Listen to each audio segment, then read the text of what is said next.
Good morning, teachers, coordinators, directors, everyone involved in leadership and management. My name is Rafael Carpanés, and it's an honor to host this event.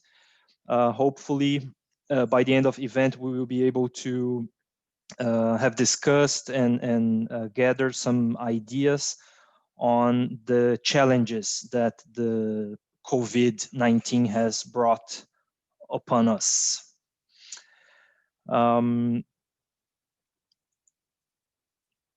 Okay, so I'm going to explain very quickly how we're going to have this session.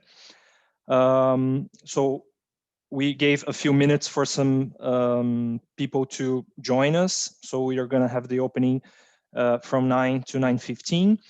And then the panel discussion is going to be divided into different sections. So lessons learned from pedagogical coordinator, and then from 9:45 to 10:15, we are going to check out and learn a little bit from an educational manager. Okay, stay with us. Very important for you to see the whole cycle. The pedagogical coordinator, the educational manager, and then we're going to have a break at from 10:15 to 10:45, so you can have a beautiful cup of coffee, fresh coffee, and then we can get together again at 10:45 from another lesson that we are going to learn from an academic coordinator.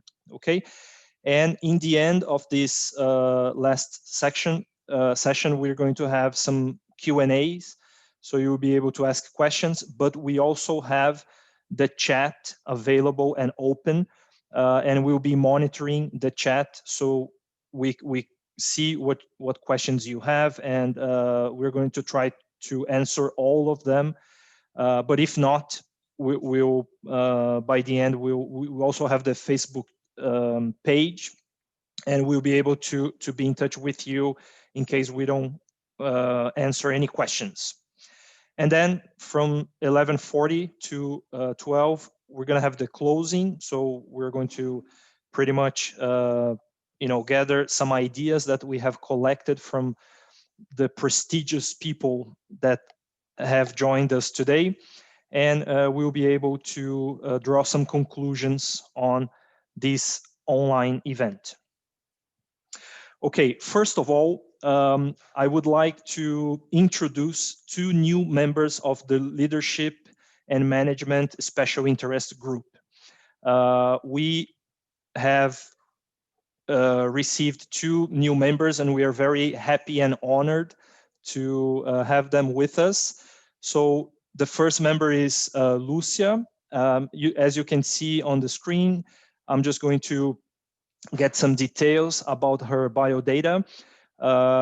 She holds an MA in Applied Linguistics from PUC and a bachelor degree in Letras from USP. She currently works for the school division at the 7 franchisee group. So she has a lot of knowledge that she will share, that she will share with us. And again, we are very happy to have her as part of the Leadership and Management Special Interest Group. Another new member, and we are very excited again, is Lenora Aranaka, or depending on how you are speaking, Haranaka.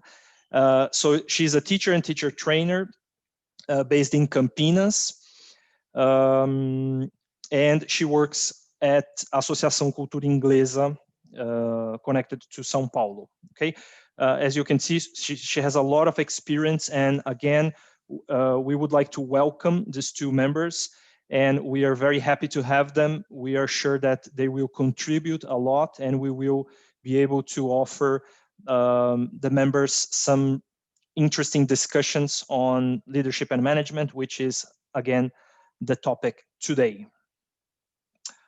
Okay, so again, just very briefly, so you know how this will play out.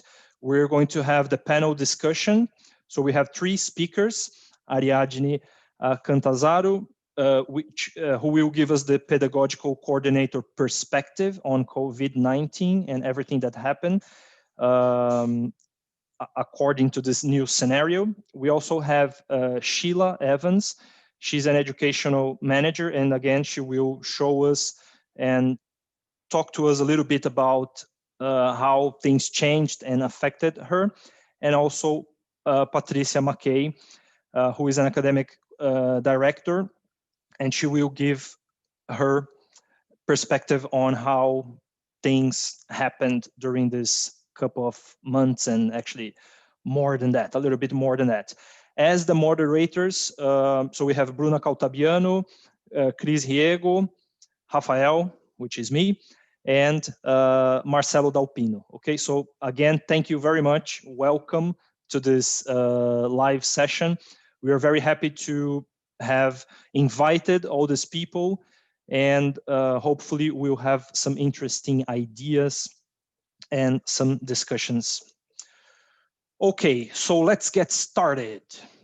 Okay, just a second. All right, so our first guest speaker is Ariadne Catanzaro, sorry. Again, she has been a teacher for since 1995, and she is a pedagogical coordinator. So she manages teachers, which is, from our perspective, something extremely important, because she will share with you what she has gone through and all some ideas, what actually happened to her. As you can see from her biodata, she has a lot of experience in this area. So we will hear from her from now on. So stay with us, stay tuned. I will stop sharing my screen so she can present her presentation. Thank you.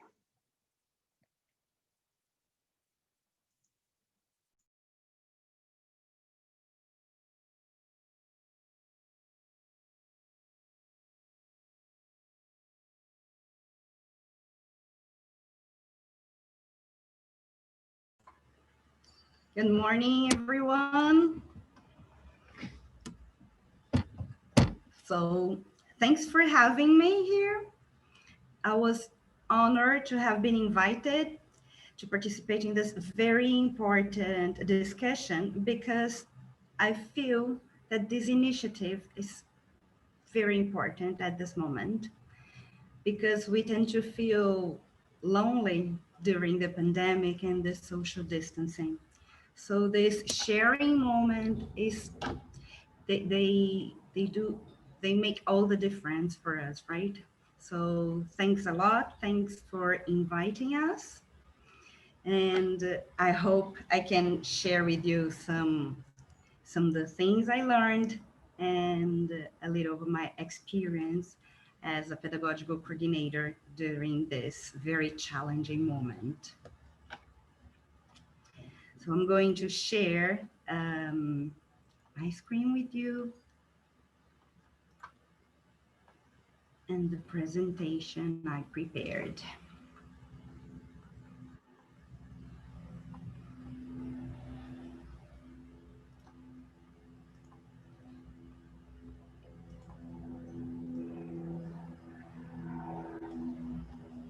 Right, so off we go. Let me introduce myself first. So I have been working as an English teacher for 25 years now. I work as a pedagogical coordinator at Colégio Anglo 21. And as Rafael said, nowadays we work with Ensino Infantil, Ensino Fundamental 1, and Ensino Fundamental 2. It means that our students are between 4 and 14 years old. And well, I have been working, imagine, I have been working as an English teacher for 25 years now. I thought I had already faced all kinds of challenges in education, but then 2020 has exceeded all my expectations. So that's what we're going to talk about, right? It's It has been a very interesting year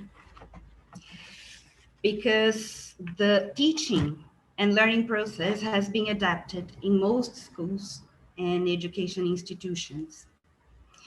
And it has been adapted to a new model, which most of us had not experienced before. We are living through a moment that we never thought we could. And I know that this reflection has already become commonplace, but it's real. We are in a living period. And each one of us have lived absolutely private stories so far.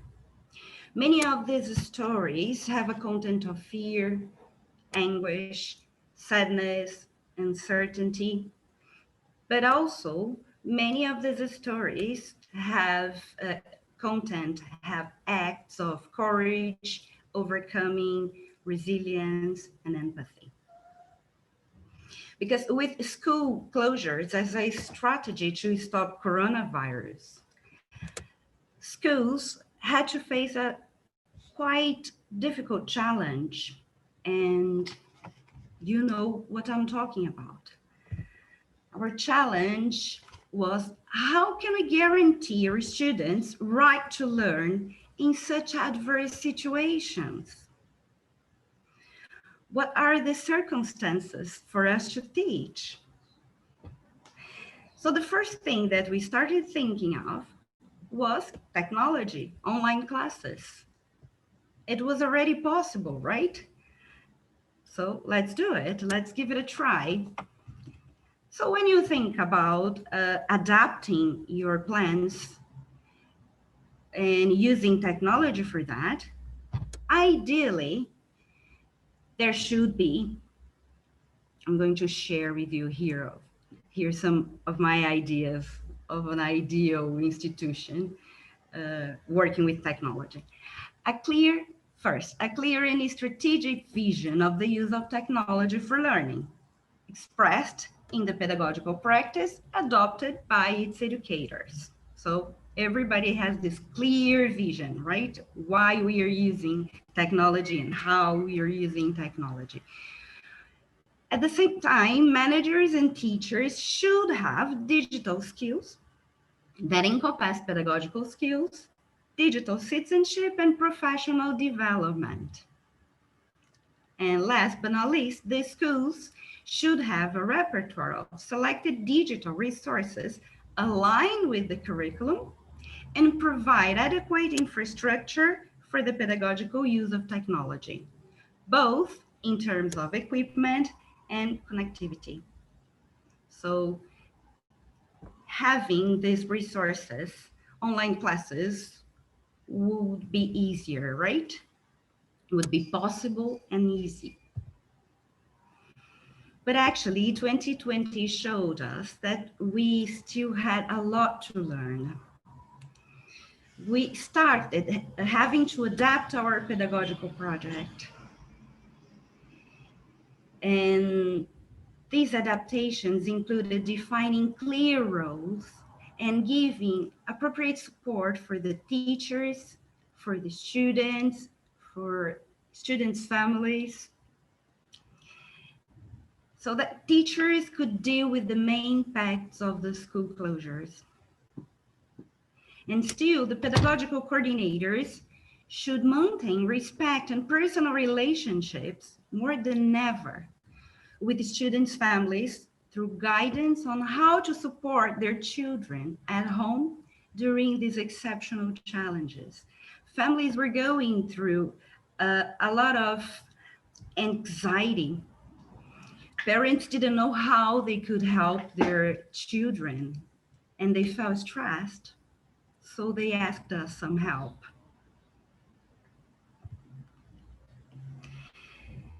There were many things that we have to worry about when we were adapting these plans. We had to think of the quality of the online education. But still, we had to worry about the amount of hours children would spend in front of the computer. because we know that it's not healthy to spend many hours in front of the computers. They will have problems of insomnia, anxiety, and they will get more irritated, they get tired. So this was a very important issue we had to think of. Keeping the quality, but balancing with the amount of hours that children would spend in front of the computer. At the same time, we had to inspire and motivate the teachers because they were feeling insecure. They felt that they had no qualification for that. And they were definitely demotivated. For schools, a very, very important issue was how can I work this online education without losing students? How can I keep students in this school? We cannot lose students because we have to keep the school running despite everything. We need numbers, we need students so we can continue working here. And among all these challenges, there was the well-being of teachers and students. We feel responsible for students' well-being and for teachers' well-being as well. And we started hearing some stories of anxiety and depression.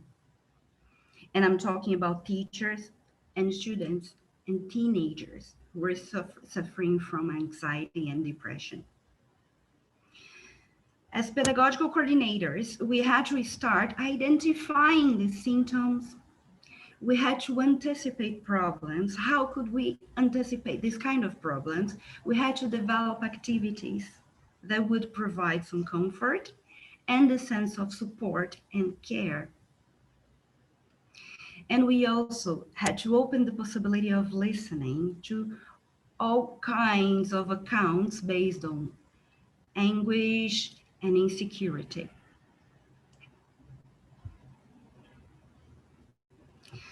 Being an educational institution nowadays is hard work because distance learning and teaching, this distance learning and teaching process we're going through is not a well-planned model of good practice, but a temporary response to a crisis. We had to start doing it in a sense of emergency. Schools are doing the best they can, definitely, with a minimum of qualifications. And we still know that it's not ideal. The education institutions are made by flesh and bone human beings. And as human beings, we still need calm, understanding, and recognition. There is an Instagram account that I follow. The name is Bored Teachers. And I always see some very funny jokes about being a teacher there. I always laugh a lot and share with my colleagues some of the memes they post.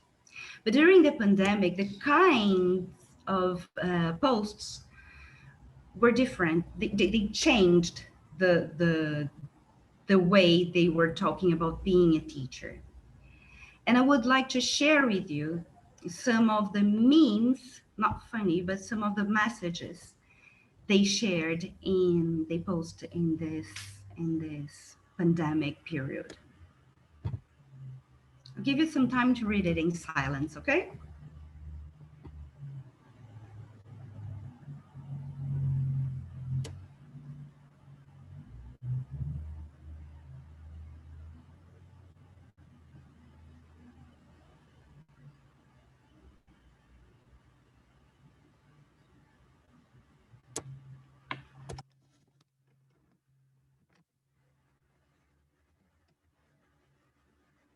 So a very important word here is support, right?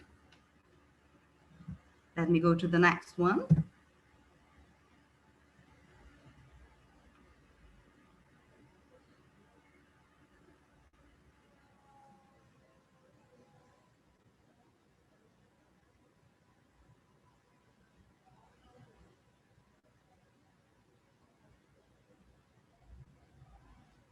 We're overwhelmed and exhausted. Last but not least,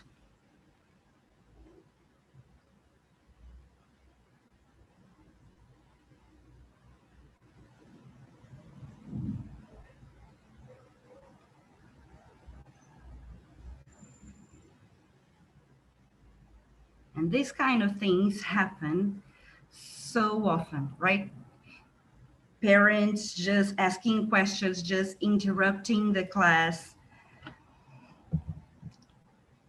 That's really challenging for teachers, no doubt. And we know that 2020 was the year for dealing with frustrations. We had to start learning, right, how to deal with this kind of frustrations, how to relocate some plans. And this kind of frustration is not something related to pedagogical coordinators or teachers. Students are dealing with frustrations. Children and teenagers who cannot have their social lives anymore, that's probably quite painful. So the school where I work, students were asked what they missed the most. And I'm going to share with you the kind of things that they came up with. Again, I'm giving you some time to read them in silence.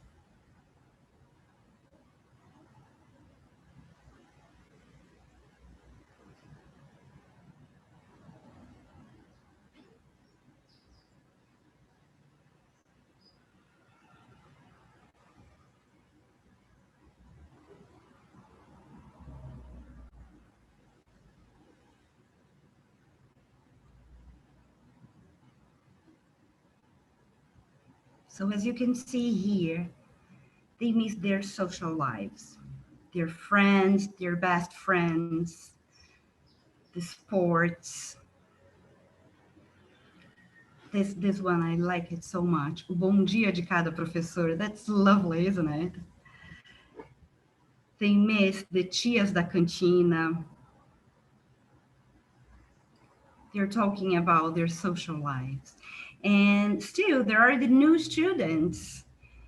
They were about to start a new cycle in their lives and it was suddenly interrupted, just like this one. Não sinto falta de nada, pois não tinha vínculo com os amigos.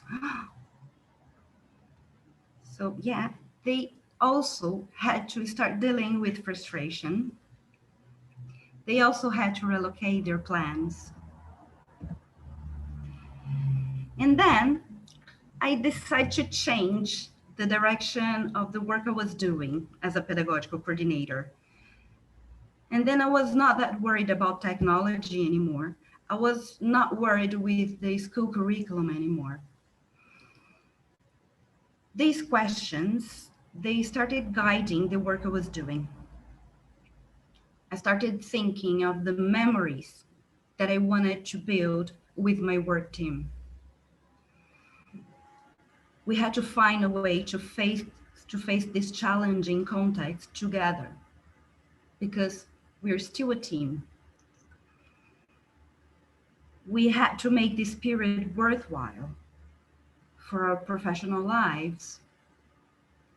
And then talking about our students, what do we adults realize that children have learned this year? And then thinking about all these questions, reflecting upon them, I realized that care was the main issue for 2020. I had to start taking care of myself so I could do my work. I had to learn how to take care of the people who were next to me, the teachers, my family, my daughter, my 10-year-old daughter, who is also a student at the same school, my mom, who was going through anxiety feelings and depression as well because of the pandemic. So we had to start taking care of each other. I had to start taking care of parents and students' family who were feeling so anxious and so overwhelmed. So I guess care was a very, very important lesson we had in 2020. We have been having in 2020. And then I'd like to share with you a personal project I started. I didn't know how important it was going to be, you know? I was just curious to know how teachers were dealing with the pandemic in different education contexts. And so I have this professional Instagram account. And then I invited some of the teachers who I have access there. Some of them are my personal friends. Some teachers I have never met face to face, but I know that they work in different educational contexts. So here are the teachers that accepted my invitation and made videos talking about their routine, their new normal during the pandemic. We have here private teachers, private school teachers, public school teachers, pedagogical coordinators, managers, school owners, unemployed teachers, CELTA tutors, teachers, Brazilian teachers who live abroad. We have quite different kinds of teachers. And so I just asked them to make a video, and so I could post on my Instagram account. And they just had to answer this question: what's your new normal like, teacher?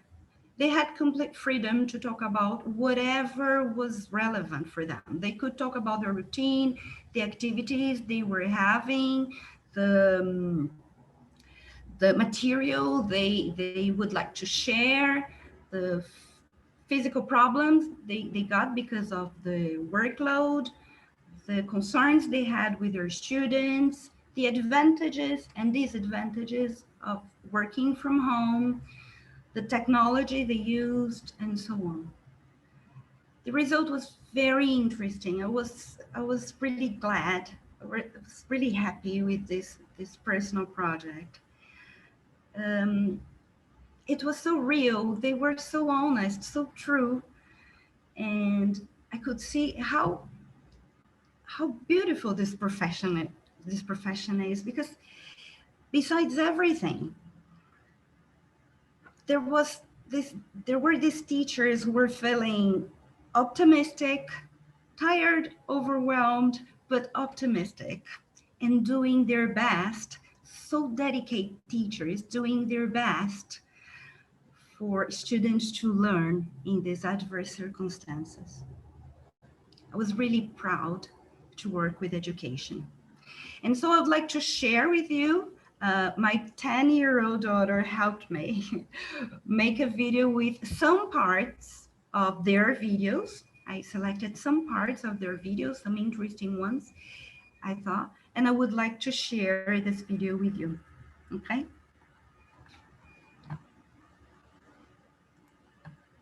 Let me just share this, my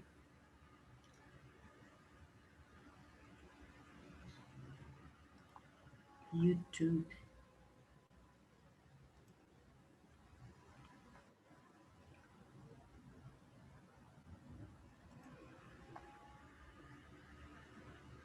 Right. I hope you can see my screen. I think it's everything okay, right? Let me know if you cannot see or if you cannot hear, please.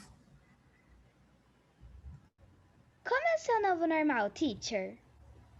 Onde eu trabalho é na minha própria casa. Eu tenho uma pequena sala de aula aqui, apesar de ser uma escola pequena, né? Uma sala só com 4 carteiras, e o meu maior público são crianças. Então, quando começou a pandemia, eu entendi que eu não sabia dar aula online para crianças. Eu fiquei o primeiro mês apenas me capacitando para essa finalidade. Então, eu fiz muitos cursos de como dar aula online, como usar recursos online, né, para poder aprender a oferecer o meu serviço. Sou gerente acadêmica de uma escola chamada Tea Time e nós trabalhamos exclusivamente com alunos acima de 50 anos.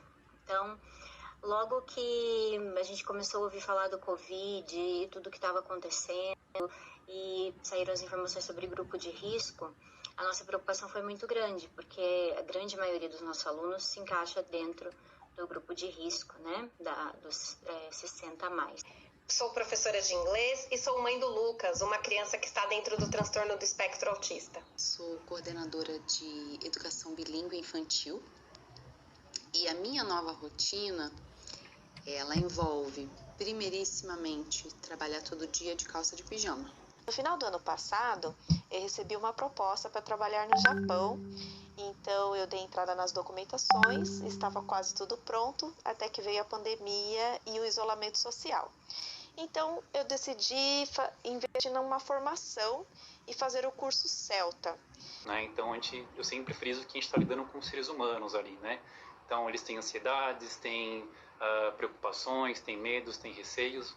Então quem quer bater um papo, desabafar, tirar alguma dúvida, aí eu sempre fico pelo menos uns 10, 15 minutos antes da aula e às vezes eu fico um pouquinho depois também, caso alguém que precise falar, comentar alguma coisa, tirar alguma dúvida.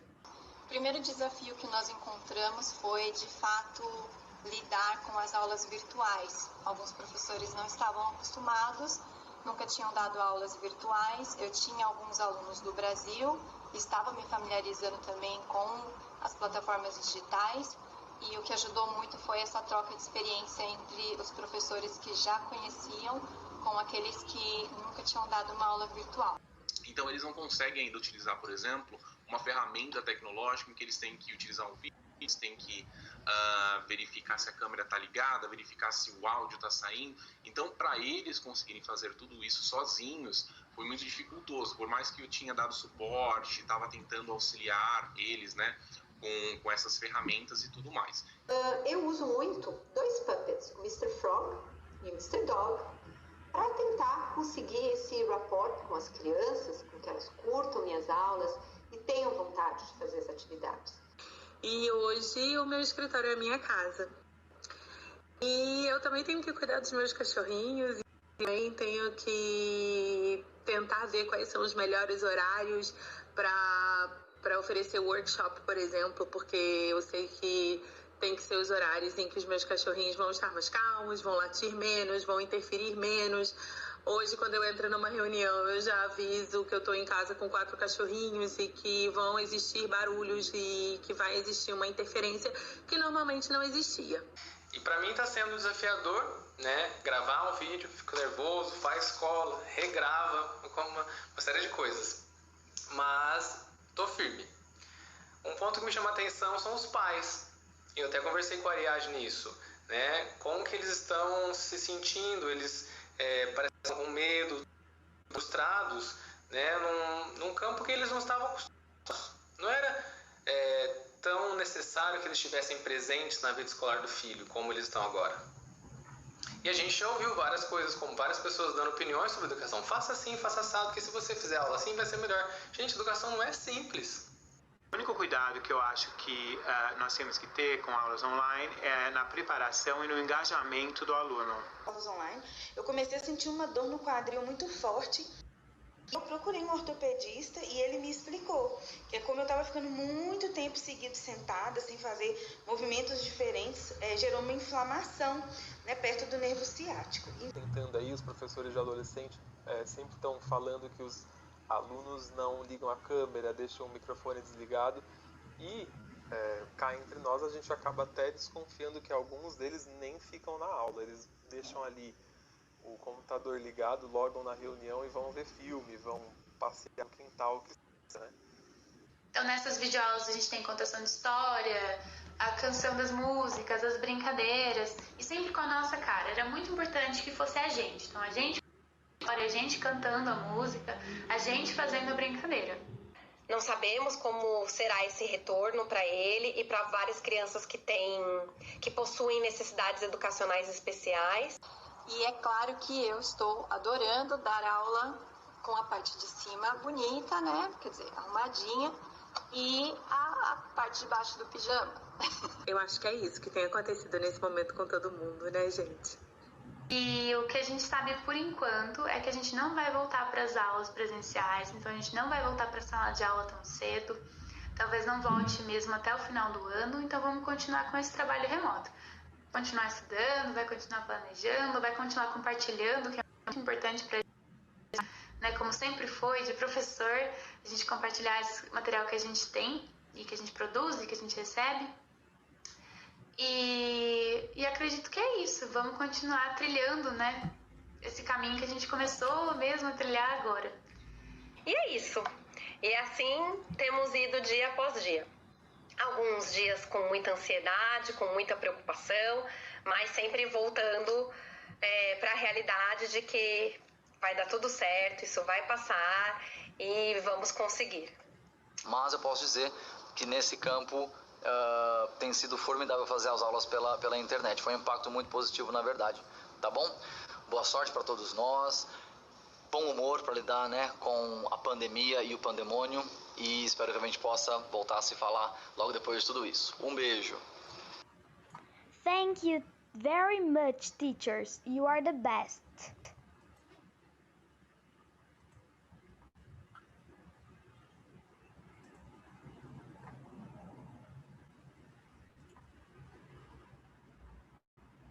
Okay, so here we have some very interesting experience, right?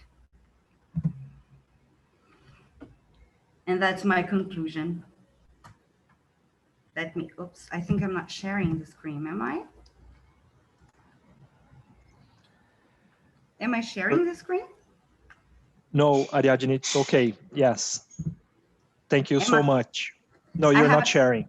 Okay, so I get lost just a... It's okay. Would you like to say any final words? Yes, I got lost here. I cannot share the screen anymore.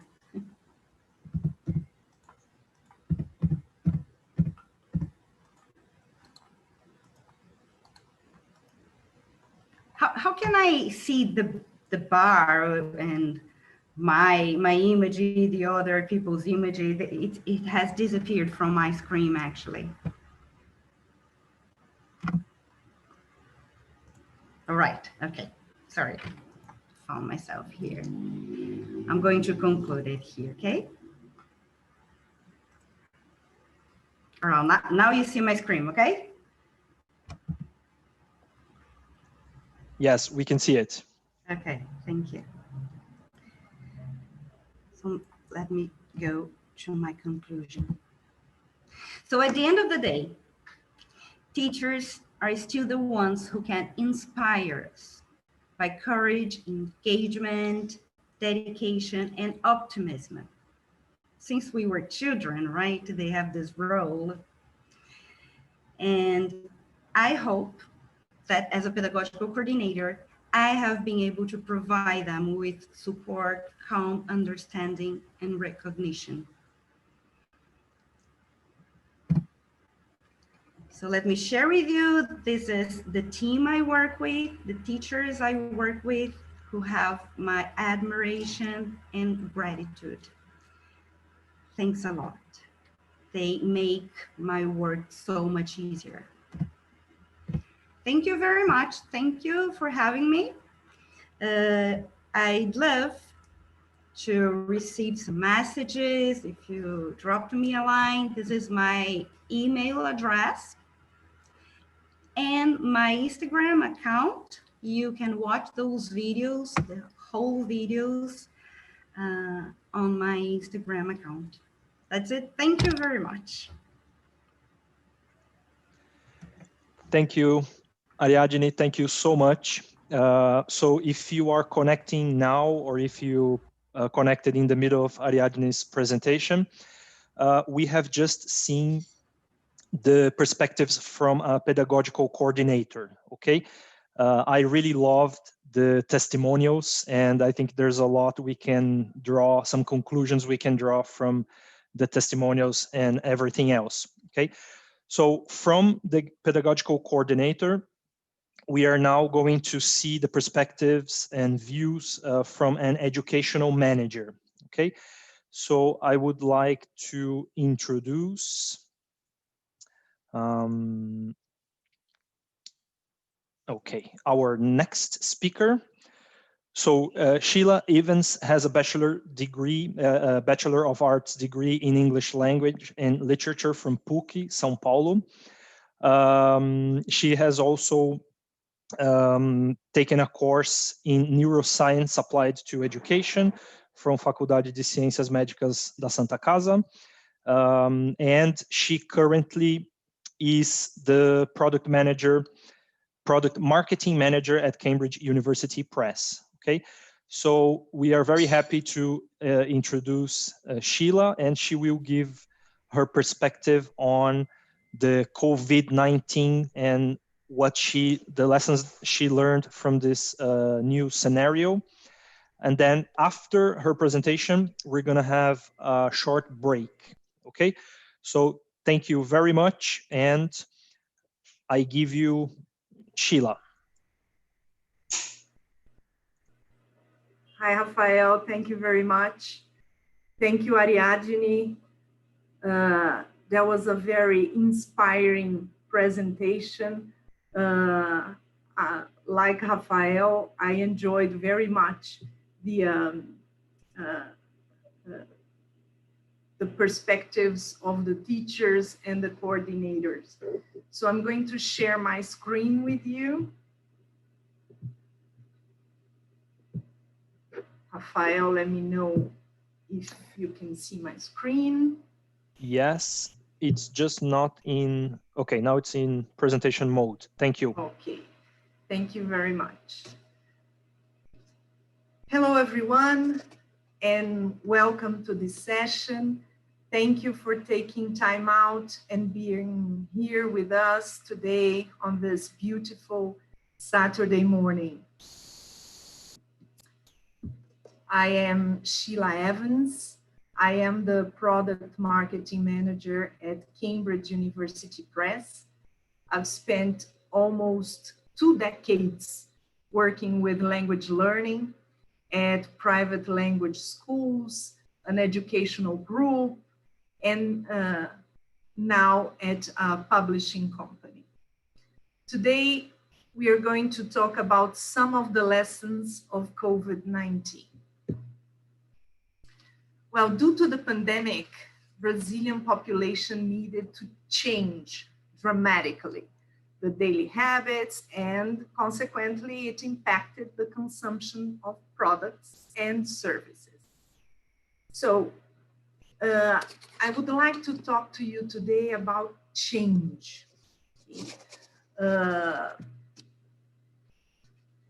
All our lives were affected by COVID-19 in one way or another, right? So we had to face different challenges, and we had to change our routines. It has been a turbulent time for those working in the educational field in particular. We were suddenly forced to rethink the way we worked, the way we studied, the way we lived. It was a dramatic change and a steep learning curve. There were a number of difficulties, of course, but a lot of lessons were learned. Do you recognize these images? I bet you do. And I bet you miss that scenario as well. That is where we have our safe ground. That's where we know what we do.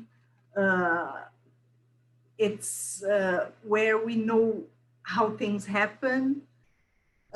We can predict what our day is going to be like, what we'll have to face, and it's a scenario where we feel comfortable. We are used to the noise these children and teenagers make. the queries, the movement, the liveliness that is present every single day in a school. We miss that scenario. We miss the student smile. Ariadne talked about her students' statements about what they missed, right? They missed the good morning from their teachers. So, and we miss the good morning from our students as well. And we had to go from this situation to this one, right? Empty schools, empty chairs, remote lessons, and all the challenges that a pandemic can bring. We felt lost. We lost our ground. We didn't know how to do things differently. This may be, it's maybe the biggest challenge of our lives so far. The books, they were locked in the classrooms. The students and the teachers, they didn't have the books to study. And they couldn't get the books because they couldn't leave their home. So the publishers offered ebooks all of a sudden. And that was the perfect solution. It was a simple change, and it sparkled love of ebooks. Because that was a solution, that was something that changed their lives and the way they could teach and have their students with them again. And that's when we learn the first two lessons from COVID-19. Our ability to be open to new experiences and our growth mindset. And before I talk to you about those lessons, I want to share with you some of the results of research done in April, May this year. The research was done by a company called Decode. And Decode is BTG's Spectral Data Analysis Company. The analysis was done from April 28th to May 5th. And this was a research done in Brazil. And this is very important to mention.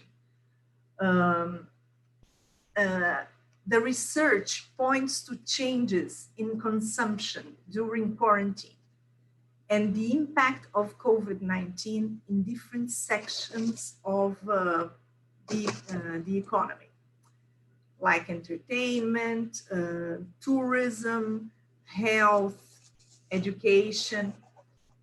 And I'm going to focus only on the education sector here in this presentation. If you get curious and you want to know more about the research, I can share it with you later, okay? So let's see. In terms of education, products and services, there were three main findings about reading, about web meeting platforms, and about distance learning. So we start with their findings of reading. So searches for best books on Google increased by 27% since the beginning of the quarantine. We can say that's a bad change. That's a very good change, right? Books mean that people are more interested in reading, are more interested in new culture, in new knowledge. So that's very good. That's something good that the pandemic brought. With social isolation, reading became a habit since the beginning of the quarantine. So the demand for reading products increased. Searches for Amazon Kindle increased by an average of 80%. And then we go back, when we talk about Amazon Kindle, we go back to the idea of ebooks. And the first immediate advantage of an ebook is that you can access it directly at home, right? And it's easy to use. So you just need a computer or a Kindle. The second main finding is about web meeting platforms. The web meeting platforms registered a peak of searches in the first month of quarantine, that was March, and it decreased as April passed. Of course, if you think about it, it makes sense, right? Because once you download the platform, you don't necessarily need to search it on Google again, right? Unless you download a web meeting platform that you don't like. Let's say you download Zoom and you don't like it, so you search for another one. You search for WebEx, for example, right? I wonder if you know how much the demand for web meeting increased. Can you take a wild guess? Think about it. If we had an increase of 20% of books, how much do you think the web meeting platforms increased? Well, in March, the demand for web meeting platforms increased by an average of 519%. And on that graphic that you see on your screen, you can see Zoom as number one, right? The one we are using now to broadcast this. So the second one is Skype. Third one on that graphic is Hangouts. And the fourth is Teams. And then you see WebEx there as not as a very popular web meeting platform, right? But the increase of Zoom downloads is amazing.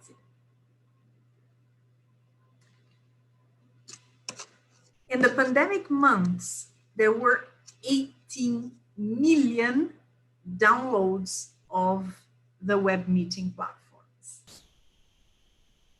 As it is a practical and affordable tool to companies, these platforms will probably continue to be used after the end of the pandemic. As we say in Portuguese, veio para ficar, right? This is here for good now. On this graphic, you see the amazing growth of Zoom. And then the second one here is Google Meet. Then you have Skype and WebEx, right? For some reason, people seem not to like WebEx. And you probably have your own favorite, right? Maybe you use Zoom, but you prefer Google Meet or the other way around. You'll use Google Meet or Teams and you prefer Zoom. Sometimes we have to use the platform of our company, which is not necessarily the one we prefer. And then we go to the main findings of education products and services, which is distance learning. With the COVID-19 crisis, an option to spend time during social isolation was online courses. E-learning platforms have also gained market strength in the pandemic. And the demand for language courses was also significant, which is our business, right? Good. So let's see this in more details now. So let's talk about distance learning. Since the beginning of the quarantine, the volume of searches for online courses has increased by 63% compared to the average of previous periods. We had the idea that face-to-face classes are way better than online classes, right? Because we have a better interaction. Someone from Ariadne's presentation said that the students do not open their cameras, so the teachers do not really know if the students are present or not. They keep their cameras closed, so they might be doing something else and not paying attention to the lesson. So we had the idea that face-to-face lessons were better than online courses. But after the pandemic, all we had was online courses. So it has increased by 63%. And this is something good because it means that people stayed home, but they wanted to learn. They decided they were going to take that opportunity to grow, to study, and open their minds for something new. Just out of curiosity, right? The most popular institutions and online courses searched in the pandemic were: number one, Faber-Castell drawing course, which grew 1,450%. So I think the artistic side of people was aroused during the pandemic. Then Harvard online courses increased as well. It was second, 190%. And a lot of institutions offered free online courses. And that was very positive as well. That showed a lot of support to customers and to the population in general, right? So we had also digital marketing, computing platform courses, and Fundação Getúlio Vargas and Fundação Bradesco as well, and oratory courses. I believe that that is because if you have to make presentations online, if you have to talk in public, you need to be prepared. And that's what people did. E-learning platforms increased 58% in the pandemic months compared to the average recorded in previous months. you see there two platforms, Buzu and Duolingo. And the growth of Duolingo is also amazing.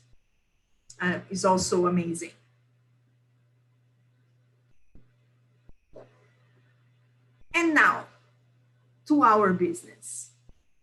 The search for online English course in the pandemic was also 63% higher than the average recorded in the previous months. So people went to Google and typed cursos inglês online, which gives us a very important data to think about our business.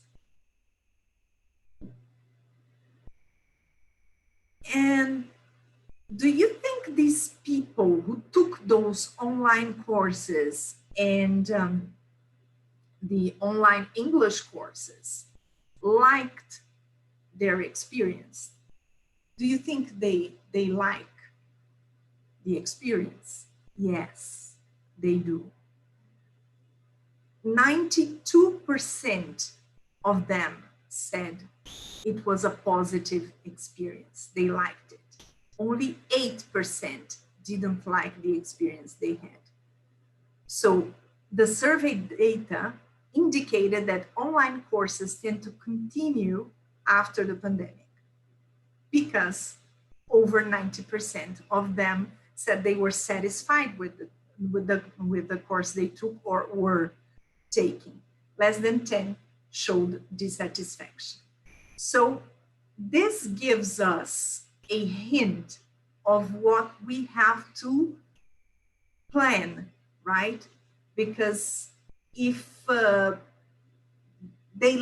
students liked our English courses when they were face-to-face, but they also like when we give them online courses, that means that this is a trend and this is something that we might continue doing. So this is what I wanted to share from this research with you. Like I said, if you are interested in the other sectors of the economy that were studied in this research, I can share the whole research with you. But this is what matters to our business, right? So going back to changes, right?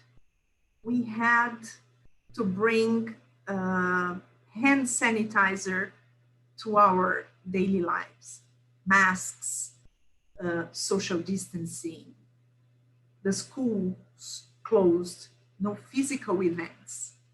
We teachers like to go to our weekend events, right? To meet our colleagues, to meet authors, to meet speakers, to learn. We are constantly learning, but we have no more physical events, right? At least for now. And we had to face an increase of support requests from students, requests from teachers, requests from coordinators, requests from parents. And this takes us to supply chain challenges, right? Because it has to change everything. When I have a request from a student, I have to take it to the teacher, and then we have to talk back to the parent. So everything changes, and we have a challenge. What of those changes will remain? The need to deliver classes remotely. we know that even though our government allowed schools to open and receive students, some parents decided this is not the time yet. They prefer to keep their kids at home. So teachers now, they have to deliver classes remotely still. We still need online support, right? Because we can have internet connection problems. We cannot log in. The computer is running an update and I don't know what to do. So there's still need for online support. Online events have been a very popular thing since the pandemic started. So this is a trend, it's going to continue. We know it's going to continue. I work with events, and on a regular situation, I organize an event, a face-to-face event for 1,000 people in a room. This year, I organized the same event, but online. I had more than 10,000 registrations for that event. So, don't you think I'm going to continue to promote online events from now on, even if I can promote face-to-face? From now on, I'll promote online and face-to-face events. And because we have online events, we need to learn new presentation techniques. We need innovative solutions. So these changes will remain. And these changes bring opportunities. We can reach a wider audience. With my face-to-face event, I could only reach 1,000 people. This year, I reached 10,000. So we can target opportunities more precisely. We can reach more customers at one time. Of course, I could have 10 events of 1,000 people each, but I could reach 10,000 at one time. And it also gives us the opportunity to create competitive learning solutions. And this is fantastic to our field, to the educational field. Work with creativity, with creative thinking, with critical thinking, right? And what capabilities and skills do we need to develop from now on? We need to develop sales skills, presentation skills, to be able to do some online closings. We cannot visit our customers anymore. We have to do it online, so we need to know how to close a deal online. We need to know how to sell our products online, so we need presentation skills. And we need data. Data analysis is very important. I have just shown you data so you can take this information to your schools and sleep on it. We cannot make market assumptions, right? So don't make assumptions. Don't assume anything. Work with data. Data is gold nowadays. And in terms of marketing, we need to develop our personal branding. And it's a very very good opportunity for us to develop and to strengthen our brands, to make them known and well known. So the period of reaction, of response has passed. That was, back there in March, April, May. Right now, we have to focus to retain our customers. We have to reassure our customers, remain with us for the next term. And then, on a second stage, we have to monitor this new normal and adapt our plans by understanding what our customers need and want. So we have to adapt. And the last phase is what I call grow. So after the market recovery and stabilization, we grow. So this might take 2 years, this might take 3 years. But if you do it with efficient delivery, thinking about your customer and having your customer as your focus, you can grow. So I want to finish my talk to you saying that as we move beyond the restrictions of social distancing and into a world post-coronavirus, I hope we'll be taking some of the new lessons we've learned with us. And we have learned a lot of lessons. And I will leave you with Charles Darwin saying that it's not the strongest or the most intelligent who will survive, but those who can best manage change. And change can be positive, right? Change can mean progress. And that's what I want to all of us. Thank you very much, and happy Teachers' Day, everyone.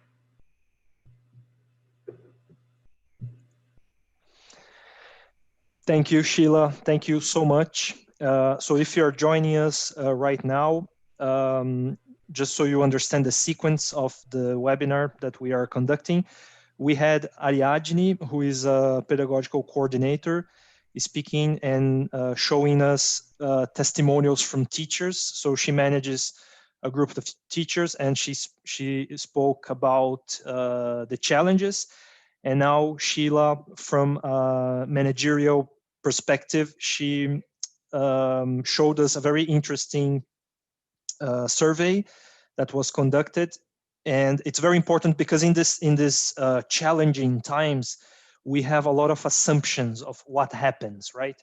Students don't read, students don't open their cameras, students do this and that. And many times when we see a survey like this, the statistics, we can actually base our decisions on these statistics and real facts, okay?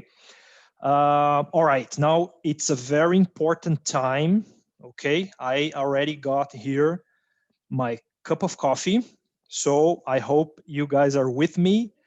It's time for us to have a little break, but just right before the break, I would like to just remind all of you that we will have a frequently asked question Q&A in the end of the presentation, okay? So please stay with us, have a coffee break with us in 20 minutes, more or less, and then we'll be back and we will hear from Patrice Mckay about her perspective on the changes and everything that happened during the pandemic, okay? So again, stay with us, 20 minutes for coffee break, and then in the end, then Patricia will join us, and then we will have a Q&A session so we can ask more specific questions, get more ideas, see what challenges you guys are facing, and how we can hopefully help you on from a management and leadership perspective. Okay, so coffee break, 20 minutes. Stay with us. We'll be right back.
Okay, we are back.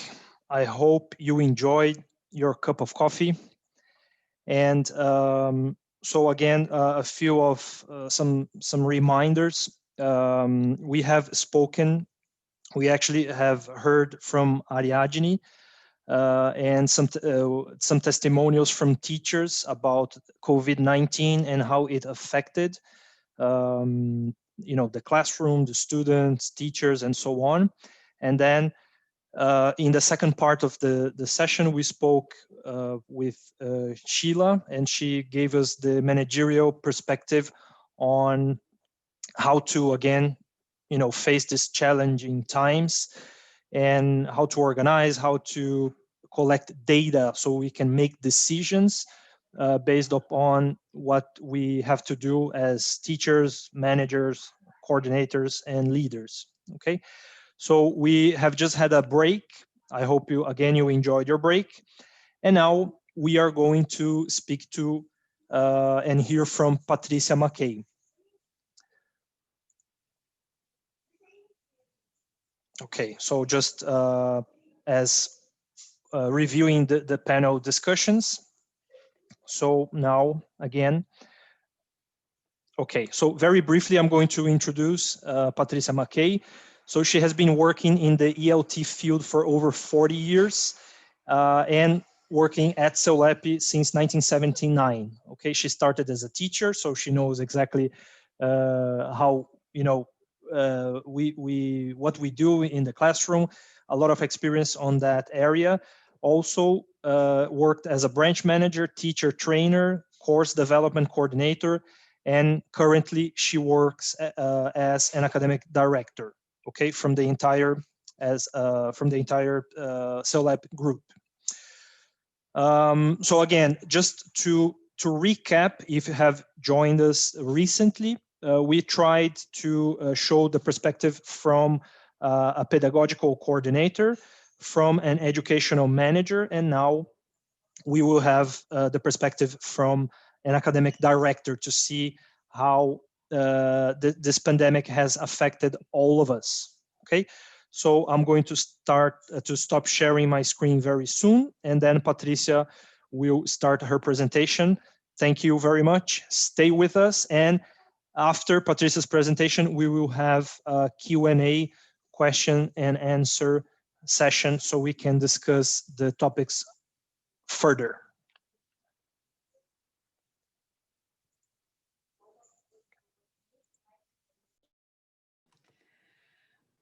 Okay, thank you very much, Rafael, for the introduction. Ariadne and Sheila, thank you very much for coming before me and expressing a little bit about what everybody here has been actually facing and living. And I would now humbly try to put you through a little bit of what were some of the teachings here that we at CELEP and I myself, both professionally and personally, have learned from this, or better yet, have been learning from this pandemic, and how wonderful and how challenging and how frightening all these things can be together, right? So let me share with you my screen. I am not going to actually, I think, say too many new things about what is going on, but at least we'll share things and have the chance to talk a little bit about all these ideas, right? So bear with me. Let me share my screen. Can you all see my screen? Yes. Is everything okay? Yes, fine. It looks beautiful. Looks beautiful, right? The Leipzig opening, okay? And so a privilege to be here. So let's carry on then and see a little bit about what is it that when Marcelo invited me, I said, okay, let me stop and think, because we're on a roll, having to actually operate on demand as things go by. So let me think about what is it that we've gone through, what has happened, where we are, and how did we get to where we are at this moment, right? So let me, if my screen eventually will let me go,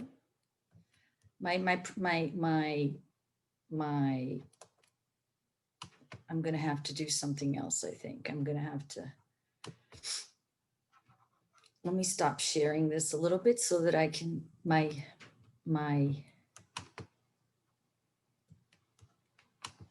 see. It doesn't move. It's always that way, Murphy's Law, but we don't panic. We just try doing it until we work things out nice and smoothly, right? Let me just,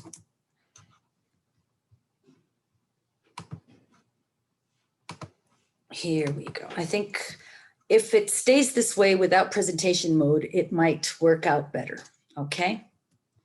So I see, told you, it doesn't like presentation mode, but fine. So here we go. The first thing that I actually have to start with is believe. I mean, it's believing the unbelievable, the unimaginable.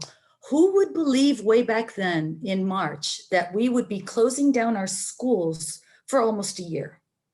I think that when we started looking at this and the pandemic being decreed and everything, saying, wow, if we stop our school in for 2 weeks, we're not going to be able to run. This is going to be closing for a month is going to be absolutely unheard of. We're going to be closing down a school of 53 years of existence. How is this going to happen? And how is this? But life has been proving to us that miraculously enough, it is. So we have to believe the unbelievable. We have been together here, strong and standing straight there, offering our students courses. And so therefore, yes, it is possible. And we've got to believe in the unbelievable, right? So with that in mind, I think that one of the most important things that we have to first start is within the whole chaotic movement, we've got to be able to stop and we've got to see the situation for what it is actually. Basically, because business has got to go on, right? We've got to guarantee the survival of the business. Everything has got to be moving. We've got to keep our customers, our students happy. We've got to cater to all our stakeholders, right? Our investors, our staff, our students, families, companies, everybody, right? We have to be able to guarantee the show going on, right? But for that, we have to keep in mind, right? I think the idea of employee and student safety and well-being, something that Ariadne mentioned in her talk, which is very important, the idea of well-being, the idea of making people feel safe, comfortable to be able to carry on. So this all had to be addressed. So processes and procedures, they had to be changed. New products had to be created. We were a face-to-face school. Everybody had classes. Everybody would go to school and everybody would have their class, enjoy their coffee and enjoy their classes in a face-to-face format. All of a sudden, this is no longer possible. What are we going to do then? So new products had to be created, right? And in other words, we had to end up reinventing the school, right? But what had to be taken into consideration 24/7 and in all our discussions was the DNA of the school. We had to change, we had to do things differently, but our essence, what is there behind what we do, had to be preserved and had to be kept. So putting all of that together is beautiful until you find yourself in a situation where there's money and there are financials, and we've got to be able to cater to do what we can with what we have, right? So this was something that was a big, big issue, and how we could actually juggle everything and be able to do things with with the money, taking into consideration the survival of the school and the sustainability of the school as well, right? So the next thing was, okay, to do all this, what is it that we've got to do? The first thing that we have to take into consideration is our people, our staff, the people who work with us, right? And this is the moment where we've got to reach out to them. We are, and we know that people are our most precious assets. This is basically, we depend 100% on people to be able to deliver what we deliver, right? Or to sell what we sell or whatever it is. Our people are absolutely of utmost importance and relevance in this whole process, right? The idea of being able to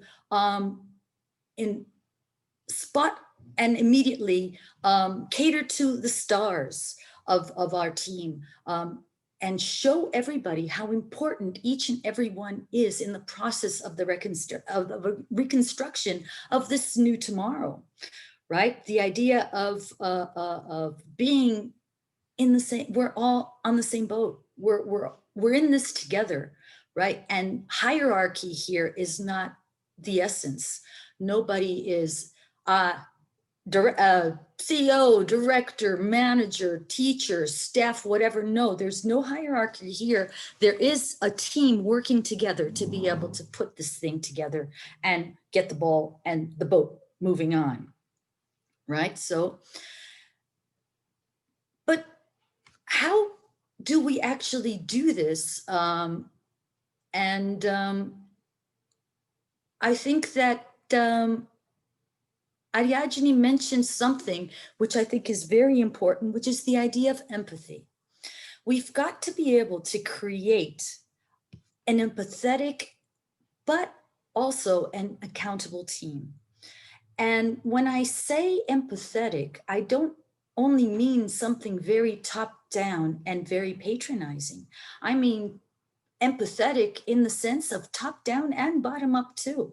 As I said, hierarchy here is not the essence, but the idea of being able to work together, understand your responsibilities, understand your roles, and understand how your participation in this whole story will actually make a difference in how students will perceive our classes and how our business is going to actually run. So this is something that is very important, right? Obviously, student success is our utmost goal, but definitely we can't reach this goal without the help of everybody on the staff, be them teachers, consultants, managers, directors, back office, everybody, right? And everybody knowing their part, so that it works just like an engine, a gear. We're all different gears making this motor run as smoothly as possible, right? And therefore accountability is something that is very, very important. How am I going to be accountable for my responsibilities within this whole structure of the school, right? Having my student there as my utmost responsibility. To be able to do that, we've got to be able to listen. And when we listen, we're not only talking about listening in the sense of listening to your staff, listening to your student, it's listening to your student, it's listening to the market, it's listening to everything that is around to be able to understand what is going on, and understand what our teachers and staff's needs are and what students actually want. Right? In the very beginning of the pandemics, what we found was many students were in disbelief yet and saying, oh, I'm not very fond of online courses. I really don't want this. I'm going to wait for next semester because next semester I'll come back. So this whole idea of living on a roller coaster, right? Where the idea of, oh, are students coming back? Are they leaving? Are they coming back? Are they staying? What are they doing? Right? So understanding, and I think one very important point that Sheila mentioned in her talk was the idea of not making assumptions, right? The idea of being able to base yourself and base your decisions on something that is concrete. Look at strategies, look at statistics, look at numbers, ask we ran a whole bunch of surveys with students. We ran a whole bunch of surveys with teachers to really understand what was going on, what were the needs, and how it was that we could be able to make things easier and to be able to lever up the whole situation. Okay. Also, the idea of not only listening, but people have to know what is happening, right? Being in a place where you're far away, each one is in their home. It's very hard for people to feel safe and comfortable. The idea of am I going to have my job? Am I going to continue working here? Is the school going to continue existing? What is happening? The idea, bringing people a sense of security, giving people a sense of belonging, a sense of responsibility. And the only way that you can do that is by actually communicating, telling people what we're doing, telling people how things are working, how things are going, and not making it all nice and pretty with nice pink glasses. It's showing them the reality, showing them numbers, showing them how things are working and how is it that we can reconstruct, and the importance of everybody being on the same boat, right? Also, not only internally we have to listen and communicate, but we also have to communicate to our students what we're doing. We have to communicate to the market what we're doing, right? All of a sudden, we're creating a new school. We're creating new products. We're creating new things and new ways of being able to offer students a new possibility of learning a language, right? And not only learning a language, but also being able to communicate in that language, right? So that is something that is very, very important. The next thing, obviously, is we've got to invest in digital transformation. For those of you or whoever believe that we're going to, once we find a vaccine and once everything, it's all going to be over and life is going to, let's take it from where we started and let's keep on going. I think that is no longer a possibility, right? I think that Sheila, again, in the study and the research that she showed us there, proves that life will no longer be the same as it was when we started this pandemic, right? The way people see things, the way people consume, the way people buy, the way people use services, right? This is completely different today, and it's not going to change. Things are only going to move forward, right? The idea of looking back and thinking that we're going to be together again in this whole situation is not going to happen, right? So the idea of being able to invest in digital information, right, is extremely important. Always bearing in mind the idea that we are not actually looking for transformation for technology for the sake of technology, but how it can actually enhance learning and how it can actually bring people together to be able to learn more efficiently, learn better, and more confidently, right? So the idea of investing in technology and in digital transformation is extremely important. And we cannot forget that part of this investment is on people, right? It's on how people can use this technology, how they feel more comfortable with it, and so training and investment on people also for digital transformation is of essence, and that's something that we have been doing very much at SILEP. The idea of being able to think outside the box, of looking for opportunities, right? Opportunities. I think education, I think, is one of the most fascinating areas. I've been in education for over 40 years, and actually, this is the only thing I've ever been in. I've never been in any other sector, and but I feel, and it's very clear to see how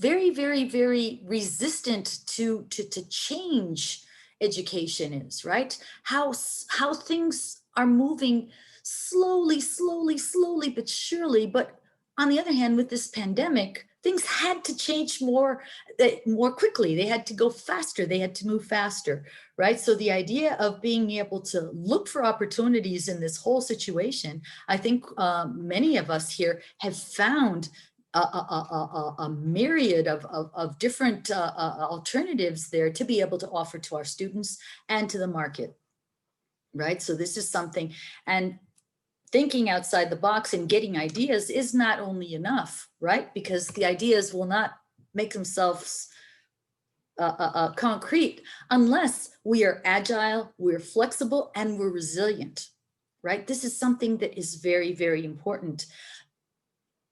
Time now is of extreme importance. We've got to be quick.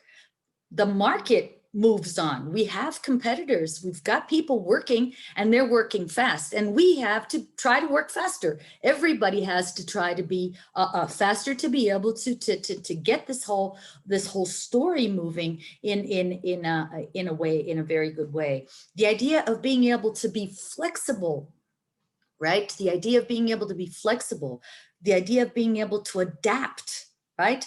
And be comfortable with change, right? The idea of being able to want to do that, and the resilience of hanging on and being able to keep on going and going is extremely important. This is one of the things that we want to focus very much. And every time we talk about all this at SELEP there, basically it's not something, it's a huge effort that we make to put our management team in this whole situation, making them also aware of the importance and the fascinating consequences of being able to run this in this way is so nice, right? So the idea of also having everybody part of the whole process of being agile, because it starts even off at the CEO position, the idea of being able to make decisions quickly, because we can't keep on waiting and pondering and thinking of, oh, what if this is this. Okay, yes, we do have to think, but we can't think too long, because if we think too long, a gente perde o barco, né? And then that goes too bad.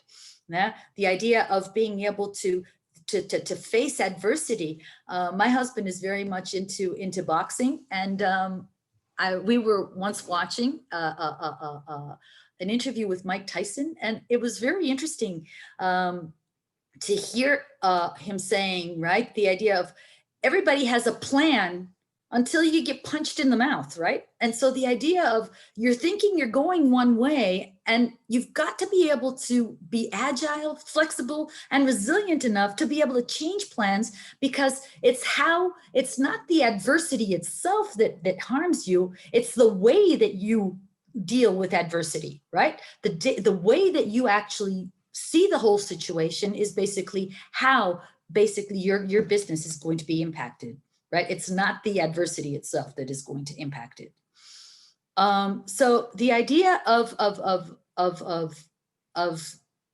this whole cycle of agility, flexibility, and resilience, right, is basically to be creative and try, on the other hand, not only think of how am I going to be able to cut losses, right? How am I going to cut losses to be able not to lose so much money or whatever it is? It's to think of different opportunities to make you work on the plus and not on the minus as much. The idea of pausing and reflecting. I think that life nowadays is so crazy, right? We've got to work more than we've been working ever face to face. I think it's a consensus, right? That if you're working from home, I think the majority of people have the feeling that they're working even more than they've ever worked before. no fixed time to finish. When you look at the watch, it's already late. But I think that there are times when we, as a company, as a school, as the top management, we've got to promote moments for us to stop, a little bit and reflect. When we think about working and we think about of doing things and only doing things, we many times don't think about why we're doing what we're doing, and if what we're doing is actually what we have to be doing, right? So the idea of being able to stop a little, let's reflect and see what is it that we've been doing, and what is it that we want. Looking at information, right? Looking at surveys, results of surveys. Okay, so is what we're doing actually what students are expecting? Are we on the right track? We want to change something. How are we going to change this? It's not only simply saying, okay, from now on, we're going to do this, because we've got to make teachers or whoever, students, believe that what we're doing is best, right? I always say to our managers and coordinators many times when we're talking about teachers' beliefs in the classroom, we have to really make them think about our procedures, our beliefs, our principles, and make them actually understand and believe those beliefs, because when they close the door at the end of the day and they're going to start their classes, they're going to do what they feel is what they have to do and what they feel is right to do, right? And many times the whole idea of being able to put their beliefs together, et cetera, with ours, is pretty much what we have to do. And the only way that we can do that is help people reflect on their work, reflect on their beliefs, right? And this is something that, although it might say we have no time, we have to do this quickly, I think that when we, at the end of the day, if we don't stop a little bit, we're going to take longer and this to get things done than if we stop a little bit and then keep on, stop a little bit and keep on, so that we can actually get everybody to do this, right? The next thing, and I think I don't want to, is the idea of actually being solidary. It's being generous, it's sharing. It's the idea of you're not alone. We have to help people hang in there.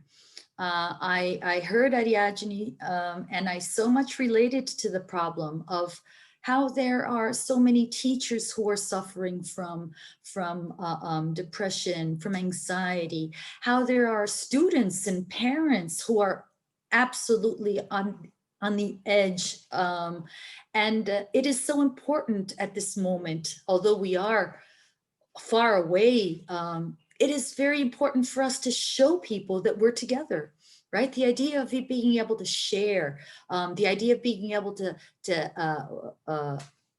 have people, have a place where people can actually share their best practices. Oh, listen, I did this with my students and it was fantastic. I did this with mine, it was great. And so giving them the idea of being able to share what they know so that this can help others give better classes and feel better.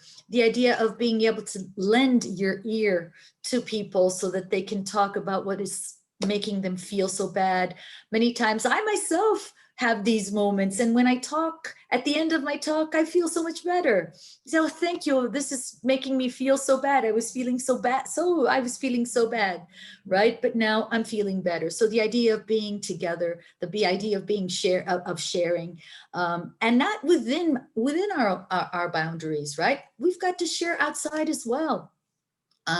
Last July, we had our teachers conference held online, where it was Solup's anniversary, 53rd year of existence, we decided to open our teachers conference to the public in general, and we had 1,500 people joining us in our conference to be able to share and experience with people who eventually don't have so much access to different possibilities of teacher development. And so the idea of being able to share, I think that by sharing, we can actually make life easier and make our educational challenge more and more inspiring and more effective, little by little. I think that basically these are some of the lessons that I actually put together, but there are always so many more that you can think of. But bottom line is, I think we as the top management of the school have got to be there for teachers, have got to be there for everybody. But on the other hand, we need the other way around as well. Teachers have got to be there for SOLEP. Managers have got to be there for SOLEP to be able to grow and be able to have, at the end of the day, our students' success, right? So this is basically what I had to say to you and share with you. If you have any questions, if you have anything that you would like to share, please contact me, and thank you very much. Okay. Thank you, Patricia, so much. It was very interesting. So if you are connecting or you have connected with us recently, I would just like to point out that we have finished the panel, actually with the speakers, but we will now move on to the questions, okay? And very briefly, I would like just to recap what we have done since the beginning of the morning. So we have Ariadne, and one of the takeaways from her presentation, in my opinion, was the testimonials from teachers. Okay, very powerful, very important, and they actually give us a true perspective of what's going on in the classroom. Then in the second session, we spoke to Sheila, and she showed us, so again, one of the takeaways was the survey that was conducted, and it showed us some behaviors on using online platforms based on basing our information and our decisions on actually factual information like data, surveys that have been conducted. And Patricia, in my opinion, your presentation was very, very important in the leadership part of this of the SIG, of the special interest group. So I think one of your sentences was, I mean, we might, of course, have hierarchy within the organization, but everyone is truly in this together, right? The teachers have their roles, coordinators have their roles, directors have their roles, even parents, students. So we will only overcome this big challenge if we work together. And I think this was one of the main takeaways from your presentation.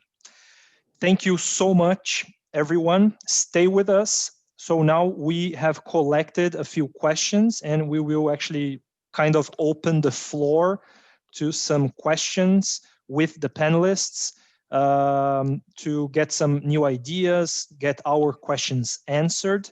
So again, stay with us, and we will try to get as many answers as we can.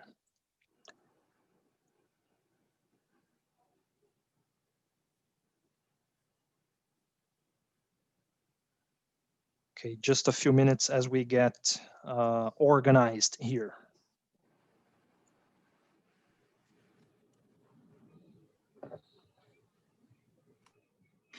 So good morning, everyone. So my name is Bruna. I'm one of the members of LEMSIG, and I'll be reading some of the questions and asking. So First of all, I'd like to thank the three of you for accepting our invitation and bringing so many insightful ideas and thoughts and learning. So it's been a great morning. So the first question I have here is from Eduardo Vasconcelos. He'd like to ask Ariadne. Ariadne, how did you cope with the need for working those social emotional aspects with students, as well as the parents' possible requests for working with standard content and curriculum? So how to manage what you need to give students and what parents expect from you. Yeah, thanks for the question. That's a very important issue, actually. First, we wanted the students to have this, we wanted them to feel significant in the middle of this confusion in this pandemic, right? So we started offering some individual lessons, like sessões de tutoria, to help them with the specific difficulties, with the specific problems, or whenever we realized that they were not coming to class because they were feeling shy, because they were not getting used to this online classes. So we would call this family and invite them for these individual sessions.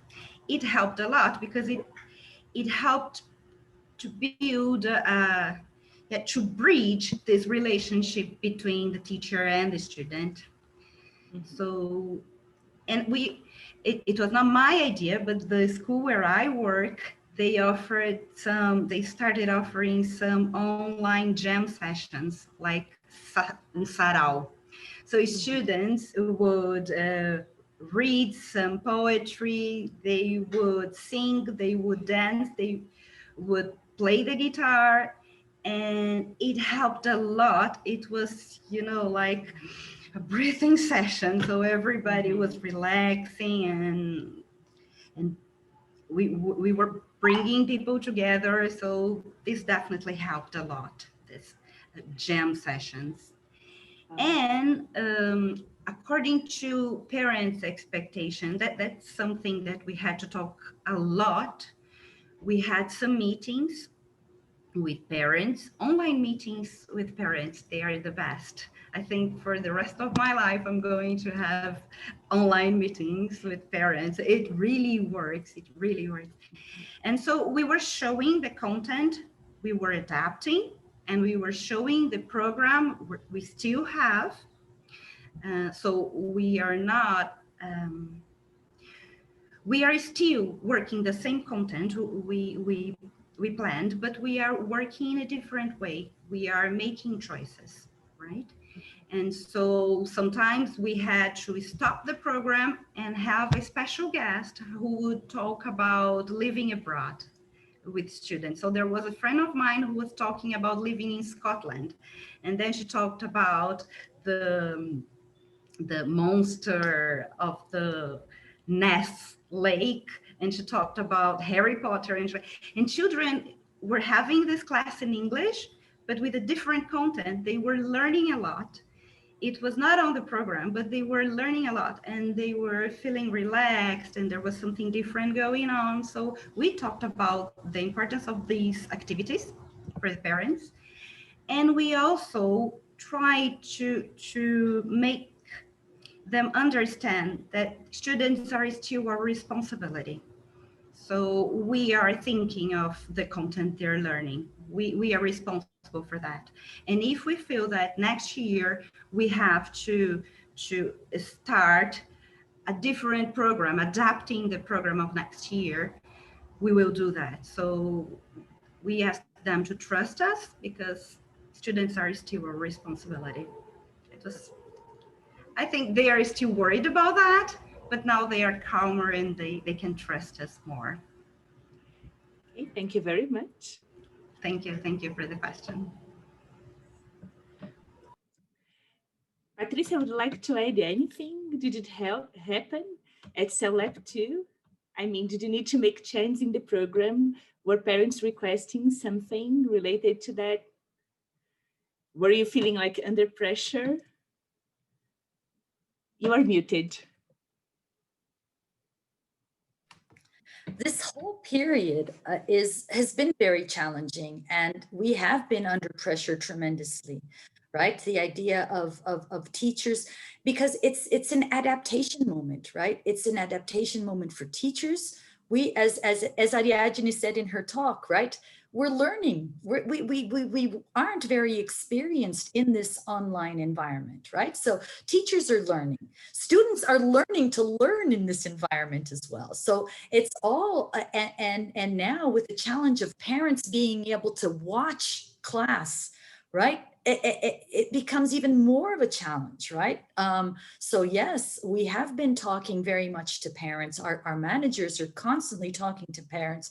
Teachers are constantly talking to parents and trying to level up expectations, right? We've got to be able to see how we can actually cope with this whole idea, right? Bring in the idea of comfort. Yes, you're okay. Your child is okay here with us. We know what we're doing. And let's work together. Oh, your child isn't feeling very well, so let's see what we can do to be able to make him feel better, et cetera, et cetera. So this communication among parents, students, and teachers is very important. And the adult group also is going through the same situation, right?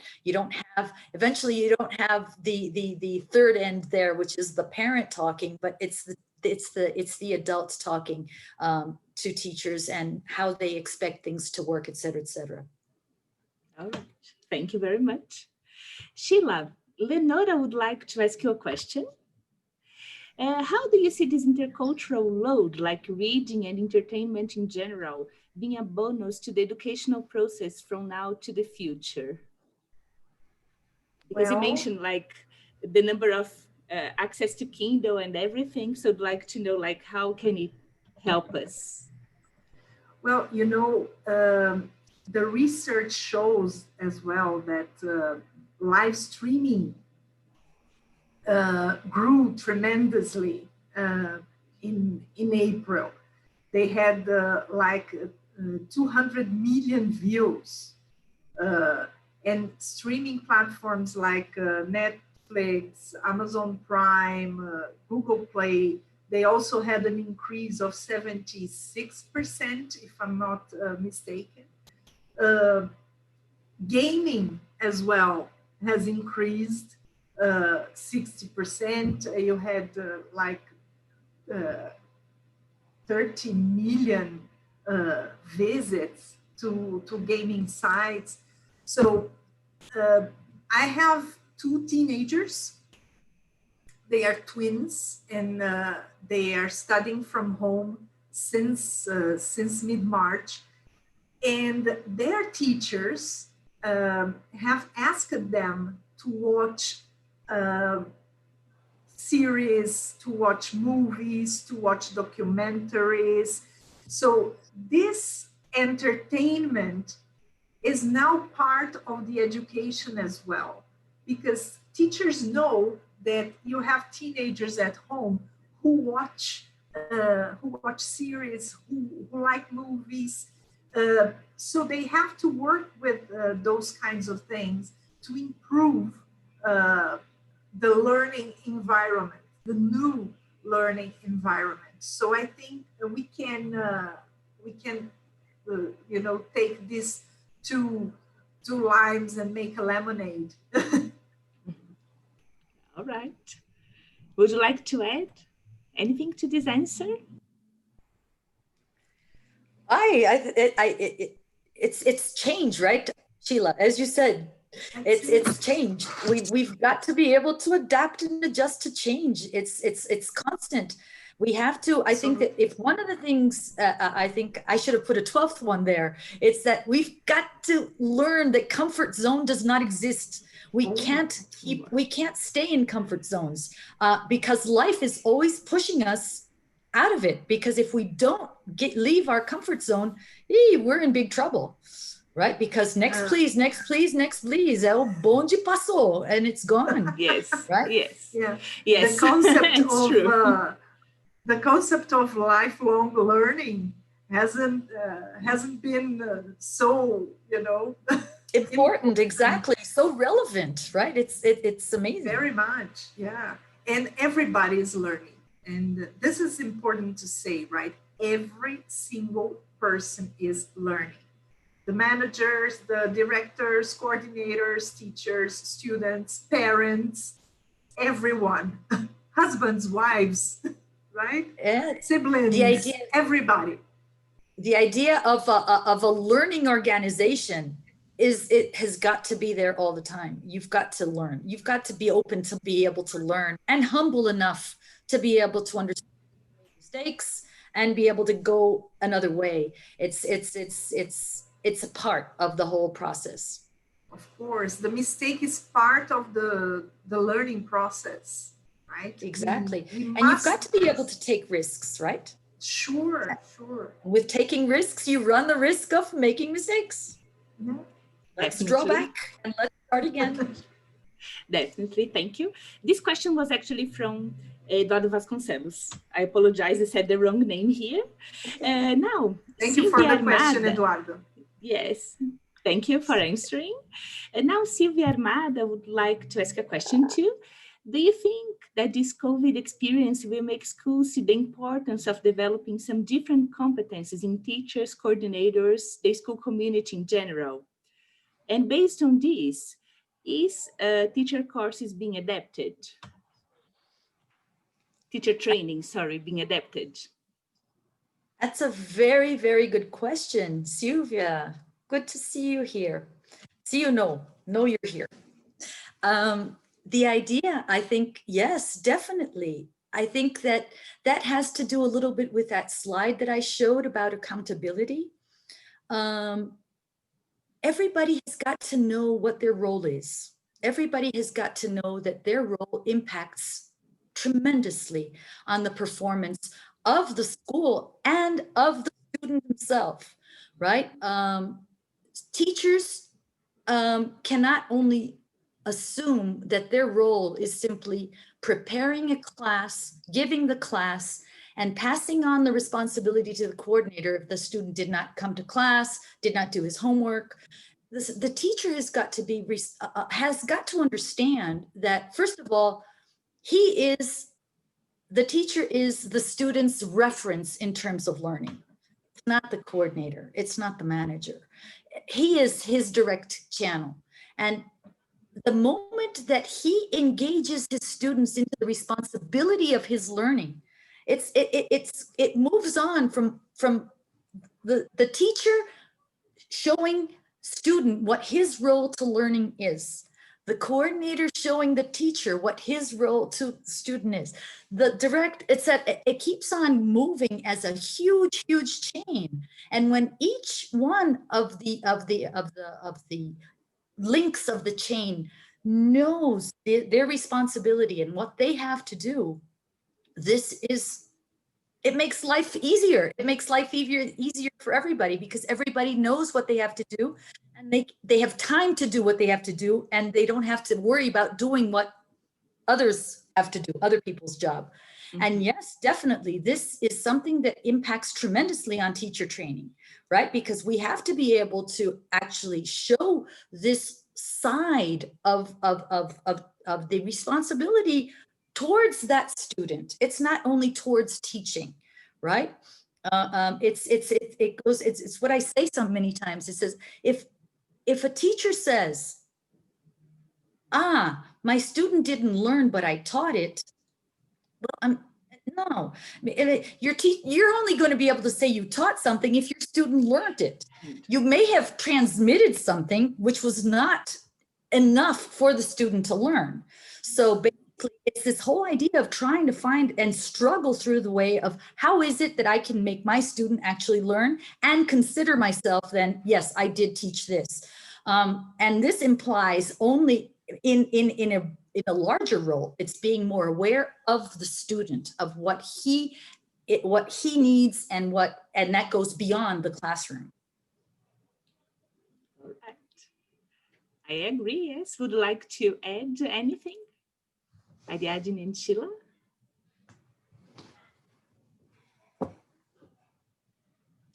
We have some other questions.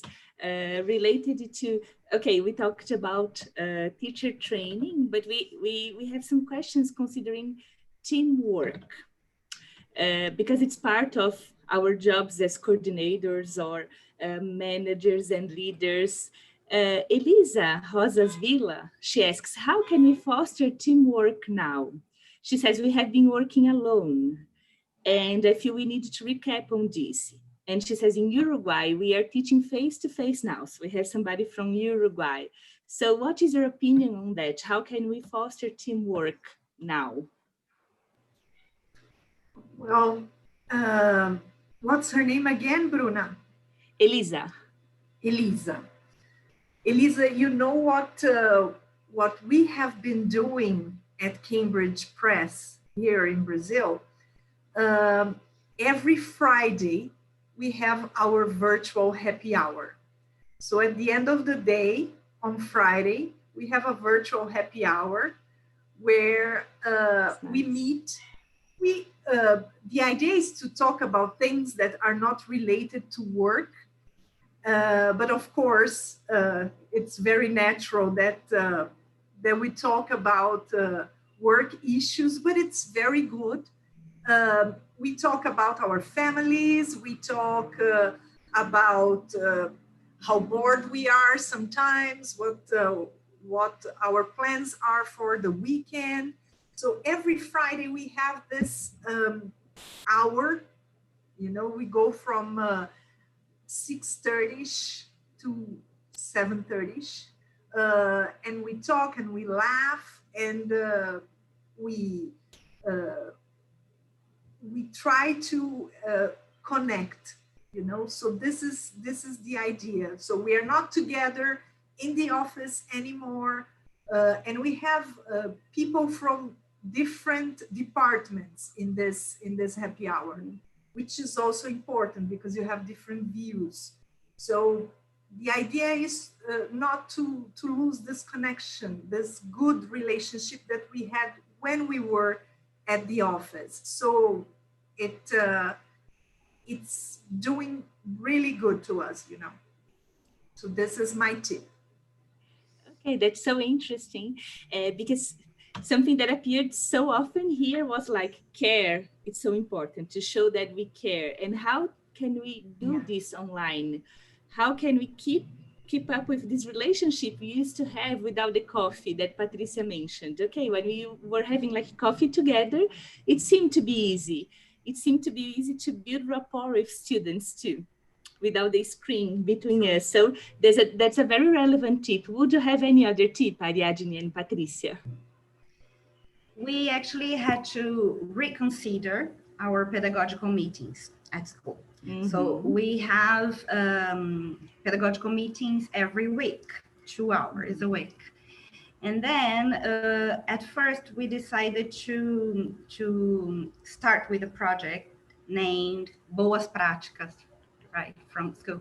So teachers would share with their colleagues what they were doing and give some ideas and show the activities, maybe do the activities with the other teachers, play the game with the other teachers. And so it worked a lot. Mm-hmm. We learned from each other. It was a very good idea and it helped a lot. And I also asked them to work in pairs, and together they would come up with something for the other teachers. So we are sharing more things, and then there is this sense of belonging to a team, you know. So I think it's been helping a lot. Very nice, very nice too. I think that also one of the things, this whole idea of sharing best practices, offering a place for teachers to be able, for the staff in general to be able to share their experiences. We at SOLEP, for example, we use the workplace for Facebook. This is the social professional network that we use, where teachers and the entire staff, they're invited to actually talk. All our notice boards, etc., all happen through there. So we have a very, very specific place there for teachers to share. Within the branches, the managers are also promoting moments online for teachers to actually share their experiences and ideas among their peers, etc., which is something very good. And I think that there's also one thing that is very important is the idea of being there, especially for the top management and the management position. The idea of lots of questions, lots of doubts, lots of insecurities usually happen. Oh, this happened. I don't know what happened. Oh, this is I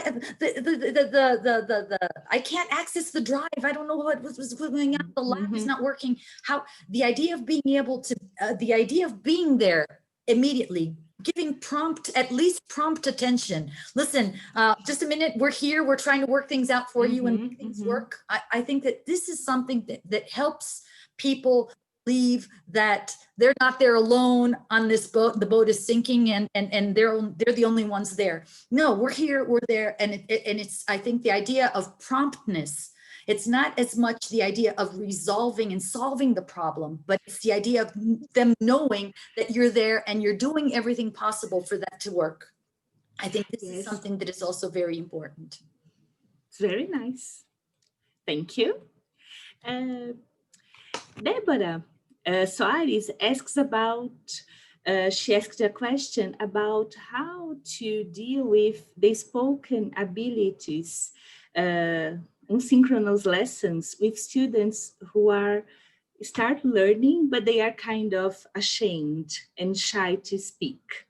I think this is a problem for us, yeah, when we are teaching. So when we are considering the students kind of shy, and then here behind the camera, sometimes it makes them shyer than they would be like on face-to-face lessons. How do you deal with this? We have been working with the smaller groups. So we schedule different times for different groups. We usually have 11 to 15 students per group. And so we divide this group, and then only 5 students are going to be here, and we're going to have a communicative activity. It usually works, but some students, sometimes they are so shy and they don't want to open their cameras, to open their microphone. They say that the microphone is not working. We still have this challenge, mainly with Ensino Fundamental 2, teenagers, right? And that's when we use our tutoria individual, and then we have this speaking activities, these communicative activities. But most of the time, dividing in smaller groups, usually these activities work. And do you use breakout rooms while you're teaching? No, we don't actually. Yeah, with Zoom, we can divide them into smaller groups. I was thinking that could be a solution, because then you can have like pair work. Maybe this student will feel a little bit more like at easy. That could help. Yeah, we usually schedule different times. Like smaller teams. We use Teams, and we also use Meet from Google. And we don't have this possibility, so we usually schedule. And they like, because they say, okay, I'm leaving earlier today. It's not my group, so it works. Okay, that works. Okay. Patrice, any other suggestions? I think breakout rooms are good, but I think that there's a whole psychological process that teachers have got to go through with students to show them that it's okay. And it usually takes a little while for students, especially teenagers. I think that I once saw a little strip of how people used to skip class in 1990. They were jumping over the wall. And now they just turn off they turn off the mic and the camera. That's the new way of skipping class. But I think that taking into consideration that the student is shy and not mischievous and malandrino, the idea of talking to the student, bringing them into breakout rooms. We had a wonderful idea from a teacher, from some teachers actually at Solep, where they promoted costume day, where students would have to come in and show them in costume. So who's going to be working in class today? Oh, it's Superman. Oh, it's I don't know who. Why there's no more. And so this kind of like brought students into the idea of opening their cameras and feeling encouraged to actually doing it. But it's a little step at a time, and it's a little by bit, little, yeah. Little by little, and then all of a sudden you find yourself with this in a situation where everybody is talking, which is a point which Ariadne said, which is the idea of communication. Usually, especially in our context, which is a language school, we're teaching communication, and communication is something that involves, right, this whole idea of being able to look at somebody in the eye and check and be able to converse with this person, right? So the more that you show this person that what you're doing is basically a real life simulation of something, and this is actually necessary, that's what we do. It's very interesting. Now we have some questions about the future, yes? Starting, so I have a question to Sheila. Danielle Mizuta asks, with the increase in technological resources for online learning, how do you imagine the future of traditional course books? Now, Danielle, right? Yes, Danielle, yes. Danielle, we've been working a lot since March to give teachers support to teach online. Patricia knows that because we've given some support to her and to her teachers, because we need to develop new tools for teachers, and the teachers now and from now on they will need books to be on the screen. They can't have the physical books anymore to teach online and to learn online, right? It's a two-way thing. So we are working on digital platforms and digital software, so the teacher will have all the tools he or she had when they were at school. So you can have the student's book on the screen, the teacher's book on the screen.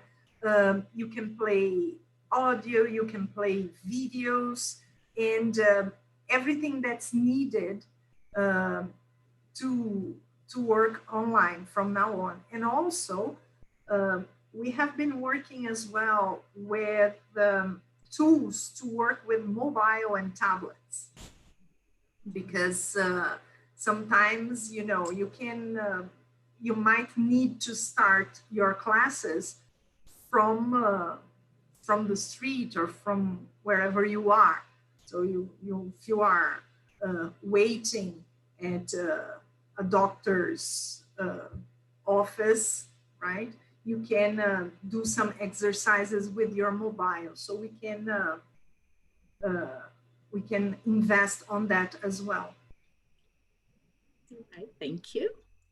Chris Riego asks from our SIG, as leaders, what competencies we need to develop and foster in our teams to prepare ourselves for the post-pandemic world?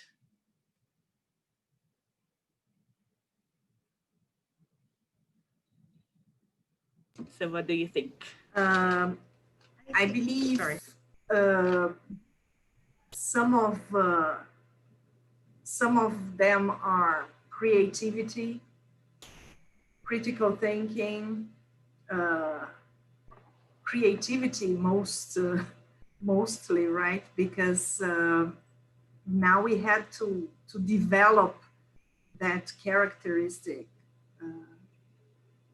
and I believe more, but creativity and critical thinking.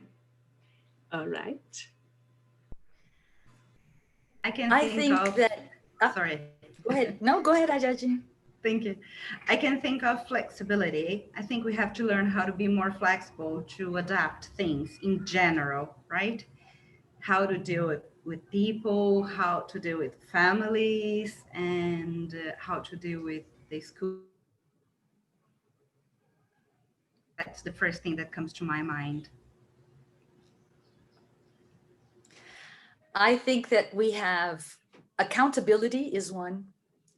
I think curiosity and the idea of constantly wanting to learn, the idea of always wanting to see how they can be better, the idea of reflecting on their practice and wanting to always become better. The idea of stagnance is not very good, especially, well, in any business, but in education, you have to be able to be curious. You have to be able to want to learn. You have to be able to be accountable for what you do. You've got to be able to have your responsibilities and know what your role is. So I think that these curiosity, and so I think that these are points that I think are also very important. Something that came to my mind now, as well as they were saying, is communication.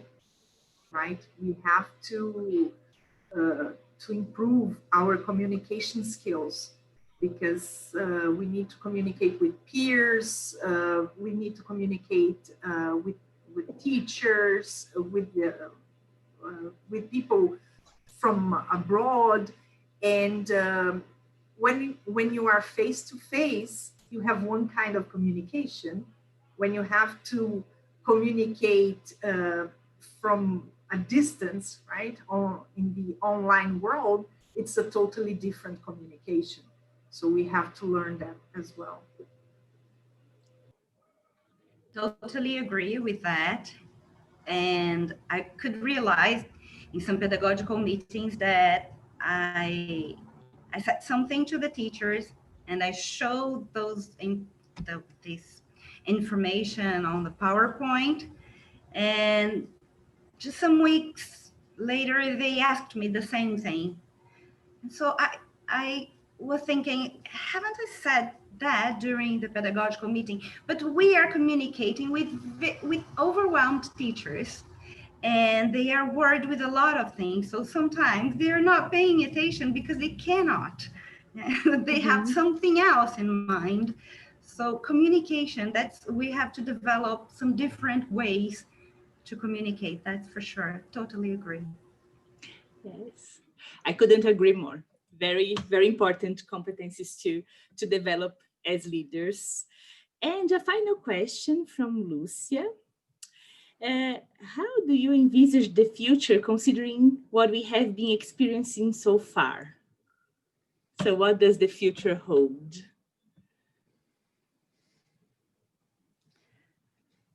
The future holds wonderful things. I think it's something that we don't know. And I think that we have to be prepared for anything and everything. That's why we have to be open to opportunities. We have to be able to take advantage of the opportunities, and we have to know that we can count on people to be able to get to wherever we want. As an institution, as a language institution, there's no way that we cannot do that, that we can do that without people. So we have to be able to invest in our people. We have to be able to look at opportunities. And I'm sure that there was a teacher once who said, amazingly enough, everything that we do best is when we do it internally, which is true. When you think of the talents and the things that we can do, it's very, very important. So I think that this is it. It's be open to the future, to whatever it brings. And let's be happy. Let's be happy. I think that happiness is something that now is very much in vogue, and not the the mere sense of smiling and being happy, but the idea of actually being happy, the idea of spiritually, physically, intellectually, relationally, and emotionally, us being entire there, so that we can actually carry on with the challenges that we have to deal with and cope with every day. Thank you. Beautiful words. And optimistic Absolutely. too. Yes, I love always. it. Thank you. Thank you. Thank you. I couldn't agree more. I am an optimistic by nature. So I think we had to learn how to work with resilience. It was a lesson that we had from C-19. And, you know, we need to adapt. We need to adapt to the new situation and learn to be happy, like Patricia said, with the changes that life brought us. You know, life is progress, and progress is change. So we can't fear change, because change can bring us many, many good things. It takes us out of our comfort zone, but that's important for our personal and professional growth. So I see light in the future. Nice. Me too. This whole idea of the personal and professional, we're all the same person, right? We're one persona. It's the professional and it's the personal. We can't more than ever, right? Because we're working at home. Yes, exactly. Yes. The mother, the wife, the friend, and the professional. Everybody is working together in the same room. Exactly. I think it's commonplace, but it's important to say that we are learning a lot with everything. So we are building stronger relationships, and we are looking at we're looking at education from a different perspective. Then we are learning a lot from this perspective. We are learning how to do things differently, and I'm sure this is a very important advantage for our professional lives. Definitely. So thank you. Thank you for all the questions and participation. Now I think Marcelo is going to say something. You are muted. Yes. Well, what can I say after that? I mean, I'll just try to wrap the event up. It's going to be quite challenging for me. Well, I've been learning and listening a lot from Ariadne, Sheila, Patricia, and all this debate. And while the speakers were sharing their insights and lessons, I had the task of trying to collect their insights and put it all together in one single, let's say, that's not going to be a Pachacucha, but in a sort of a Pachacucha mode.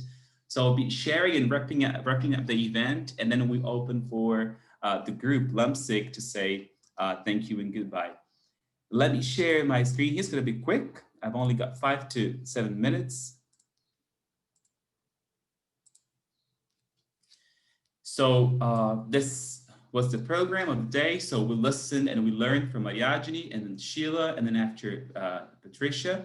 Now we're having the questions and discussions. So while being here with you today, it was clear that we've been living different adverse situations, circumstances. So we've been trying to deal with lots of things at the same time. That's new for us. And for sure, we have lots to learn, lots of lessons to be learned. So we are at the same time, we are afraid sometimes, but we are also excited to what we have to learn. And Ariadne mentioned that it's important for us to balance the quality of what we teach remotely, but also the amount of time we spend and their kids spend in front of a PC. That was the first concern that the teacher brought to us, Ariadne, from her perspective. But also Ariadne brought the message that we are all in this together. So it's all about caring and listening and sharing. So she gave us examples, and she also mentioned that the page she has on Instagram in which she shares insights and actions with different fellow EOT teachers and professionals. And then we learned and we listened from Sheila talking about this digital transformation. And then she mentioned a very important figure. It was like, if I'm not mistaken, she mentioned over 18 million downloads for web meeting platforms, be it Zoom or Teams or Skype. So more and more people are now trying to learn and connecting via different web meeting platforms. Something interesting that Sheila brought to us was the fact that Faber-Castell was one of the most searched drawing courses. So maybe that was an idea for me. What can I do after this event? Maybe trying to learning how to draw, maybe downloading a course from Faber-Castell. But also she mentioned that the search for English online and courses increased by 63%, and that's a new opportunity for us in the field of EOT. And her message was that it's time for us to acquire and learn new capabilities and skills. And also it's time for us to manage change, as Darwin just said, like we have to learn from change. And then we wrap the event by listening Patricia mentioning her insights and lessons. She said it was clear in the very beginning of her talk that she says it's important for us to face the situation as it is and be accountable. And the first thing we should do is reach out for people. They are the most important assets we all have. So look at people, reach out for people. And by doing that, so we should be actively listening to what people have to say, be it teachers, students, managers. So listening to their fears, to their expectations. And again, Patricia agreed with Ariadne, and she says, we are in this together. And she even said, we are all in the same boat. But that was the message that Patricia sent, agreeing with Ariadne. Patricia also mentioned the importance of investing in digital transformation, but not technology for the sake of technology, but what technology can do to improve the quality of instruction and teaching nowadays. And she also stressed the fact that it's important for us to promote reflection with teachers and managers. And after all, caring is sharing, and taking risks should be done collaboratively. So that was like the messages and lessons that I collected from the three speakers today. It was a great experience for me as a member of the LUMSIG to learn from you. It was the first time, and while the speakers were talking about fear and sharing and lessons from COVID-19, it was a great lesson from us, like from LUMSIG. It was the first time we put this event together online. We used to have, and Bruna Cautabiana, she will remember that. Every time we had to prepare an event from LUMSIG, we would meet at Cautabiano to have some coffee and bolinho and eat something pão de queijo. We did not have this. It was all the meetings for the decisions of the topic of the event, the participants, the speakers. It was decided online. It was new for us. I'm glad that it worked. I guess we had more than 30 people participating, almost 40 participants online asking questions. And I guess, I'm super excited to have more events like this. And again, thank you so much, Ariadne, for your time, Sheila and Patricia. And for us to wrap this event, I'm going to invite all members of LUMSIG just to say a final goodbye. So we have here Rafael. He was our host today. He was responsible for introducing the speakers and the topic of the day. And then no one saw it, but then Chris, she was our IT warrior. I mean, she was brave enough to put the event together. She was at the backstage, arranging everything, the link and the participants and the questions. So she was great, Grace. I mean, it was, and she mentioned she was quite anxious because it would be the first time she would be dealing with this amount of technology. Bruna, she was responsible for the questions and promoting the debate with Patricia, Ariadne, and Sheila and the participants. And as Rafael mentioned, and he introduced, our 2 new members, because as Patrice mentioned, it's time for us to take risks. The LAMSIG is willing to take risks, but we need more people to take risks with us. So we invited for this LAMSIG 2 new members. Lucia is there. I guess you can see her. I don't know if you can see everyone. I guess you can, right, Chris? Can everyone see? Yes, okay. And Lenora also is now joining us. So it's great to see you all together. Again, thank you, LAMSIG. And that's it, guys. It was a great morning, a great event. I hope you've enjoyed. And if you haven't had a chance to watch the entire program or the entire presentation today, it's going to be recorded on BRAZ-TESOL YouTube page.